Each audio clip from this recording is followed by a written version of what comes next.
Ni muhimu kama kanisa uwe mtu mwenye kutafuta sana kujua asili ya kwenu. Si watu wengi sana wanapenda kufahamu mpaka hapa alipo wao walianzia wapi, sababu kuna uhusiano wa kukwama na asili yenu na kuna uhusiano wa kustawi na asili ya kwenu. Napozungumzia asili nazungumzia chanzo, au kwa lugha nyingine misingi.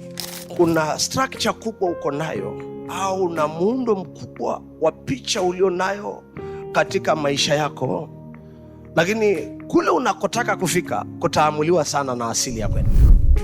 Ziko familia ambao moja kwa moja shetani anahisa uanzishwaji wa hiyo familia, lakini ni vizuri sana rafiki yangu, kisha ya kwamba unaanza kudadisi.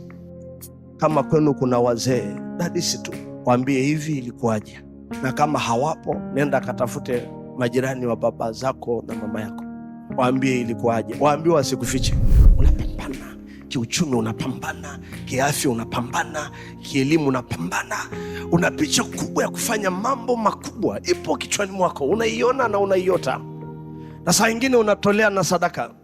Nimekuja kukuambia ongeza tena kiwango cha kutafuta kujua yale unaotakiwa kujua, kwa sababu kuna kitu Mungu anataka kufanya. Haja kuokoa bure. Kuna mtu mmoja nilimwambia, sisi wa Kristo huwa hatufi. Mkristo huwa anaishi baada ya kufa. Saa haupo ndio watu wanaanza kuona matokeo ya uwepo wako duniani. Kanisa la Yesu, haleluya. Paulo akawaambia Waefeso, hatimaye mzidi kuwa hodari katika Mungu na katika uweza wa nguvu zake, na akasema vaeni silaha zote, ikiwa na maana ile tu kwamba tumeokoka imaanishi mapambano yameisha. Bado tunaendelea nayo mpaka kufa.